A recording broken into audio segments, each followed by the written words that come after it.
In this video, I'm going to show you how you can make your own kombucha from home. I got a question from a client today inquiring about the kombucha I drank, and I told them that I make my own kombucha because it saves me a ton of money from buying it at the grocery store, and I can play with the flavor and find what works best for me and what I like best. So that's what I'm going to show you today, how you make your own kombucha for pennies on a dollar from what you would normally spend in the grocery store. First, I want to go through everything you'll need. Organic black tea, vinegar to clean, funnel, measuring cup, at least one bottle of organic raw original GT's kombucha, and potentially for the second part, your favorite flavor of kombucha, or I'll show you an alternative you can use instead of getting another bottle of kombucha. Organic cane sugar, a few of these large mouth mason jars. These ones are 2 liters, and you're also going to need a 6 liter for your Scoby creation or Scoby development, and as well some empty bottles. You can use empty kombucha bottles that you've previously used, or any bottles that seal tightly would do.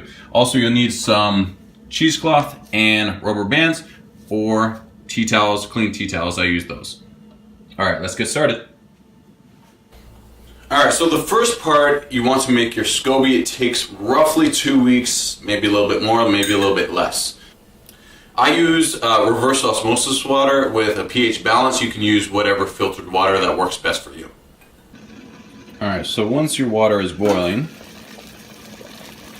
put in 3 bags of the organic black tea and turn off the boiling water. Follow the directions on the side. So it says steeping in between 2 to 5 minutes. I usually go a little bit longer, so I might put 7 minutes on the clock. When your timer goes off, stir it a few times just to make sure that everything has steeped into the water, and then go ahead and remove those 3 tea bags. Now you're going to add the food for your future Scoby. Organic cane sugar.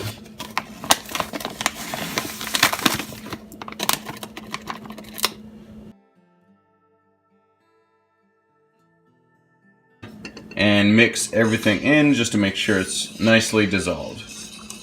After the sugar is dissolved, take your 6 liter mason jar and pour that tea right into the mason jar. And let this cool until it gets to room temperature. Because I live in Canada, I have the benefit that I can just put it on my balcony, and it's winter right now, so it's going to cool a lot faster. So I'm going to be back in no time with cool iced sugar tea. Once your tea has cooled down to room temperature, it's ready to add your GT's kombucha to start making your Scoby. Take your GT's kombucha and put it into your tea, and this is what's going to start your culture. So now you have your tea and the GT's kombucha original organic raw in here. You're going to let this sit on the counter. Don't touch it for at least 10 days, but up to 2 weeks. And what you're going to do is also cover this with either a cheesecloth or a clean tea towel. Secure it tight and just leave this out of the light, somewhere off into the corner. And like I said, do not touch it. Just let the bacteria form on the top of your tea. After 2 weeks, you come back and check on it. Make sure that your Scoby is formed and it looks a decent thickness, quarter inch or more in terms of thickness. That just helps with your brewing process. The more you use your same Scoby, the bigger and thicker it's going to become, and better it's going to become at brewing kombucha down the road. So 2 weeks have passed. Make sure your hands are well cleaned. You can clean it with vinegar and water. Just make sure that your hands are really, really clean before handling your Scoby. Then don't be shy, just get in there, grab the Scoby, and this is kind of what you're left with. This is what you're going to use for future kombucha brewing. Now it's time to make your actual kombucha, now that you have your Scoby. To make your actual kombucha, you're going to need 6 liters of water. Put that into your large pot, crank it up all the way, let it boil, and add 7 tea bags this time. Once your tea has finished brewing, take out the tea bags. Then you add 1 cup of organic cane sugar.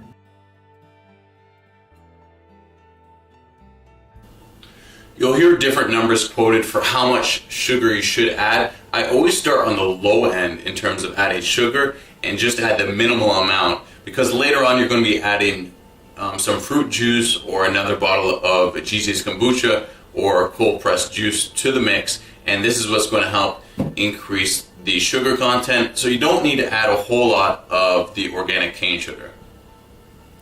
Once your tea has cooled sufficiently to room temperature, it's ready to add the Scoby and start your kombucha brewing.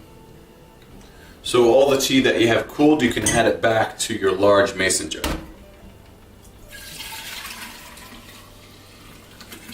So you take your beautiful Scoby and just add it into the cooled tea. Make sure it is room temperature, otherwise you could kill your Scoby. And just lay it on top. Don't worry if it sinks down to the bottom, that's not so bad. Then you go ahead and take your cheesecloth or alternative and secure that with a band. Then you're going to put that off to the side and let it sit for 7 days, at least up to 10 days. Somewhere between 7 and 10 days. I like testing the tea to make sure it's not too vinegary, but also it's not too sugary. So if you don't wait long enough, it's going to be sugary. If you wait too long, it's going to actually turn into vinegar. So somewhere between 7 and 10 days I find is the sweet spot. So I've left this kombucha for a week. Tested it, it's not too vinegary, it's not too sugary, it's just perfect, so it's ready for bottling. Always make sure you have clean hands when handling your Scoby. So for this, I use a simple strainer, put it on the original pot, and gently dump the tea right in, and it's going to filter out your Scoby. Once you filter your kombucha, you're ready to add either your GT, your favorite GT's brand, or you can add cold pressed juice or any fruit juice, organic fruit juice you want to use. This second part is called the second fermentation, and that's where you get the bubbly kombucha that you're after. So I'm going to use those original mason jars again. Go ahead and dump the kombucha right into those mason jars. So go ahead and cap your kombucha. This is the second fermentation. It's what makes the kombucha bubbly. Store it on the counter for a minimum of 24 hours. 48 hours probably would be great. No longer than 72 hours, or else you're going to run into the case where it gets very vinegary. Then you're going to take all your jars and all your kombucha bottles and store everything into the fridge to make sure it doesn't continue to ferment. And there you have it. You have kombucha. It's ready to drink, and I find the bottles really good just for on the go. You can have, half of these a day. Work up to 1 a day if you want to. As I mentioned previously, it's way cheaper than what you'll get into stores. So no problem. Drink all you want, and that's how you make kombucha from home. So there you have it. That's how you make your kombucha. If you like the video, share it with your friends. Click like, comment, all that good stuff. And if you have any questions, comments, or concerns, you can post them in the comments below, or you can ask any questions that you want about future videos, and I'll do my best to respond and have some new videos uploaded for you. Have a great day, everybody. Enjoy your kombucha.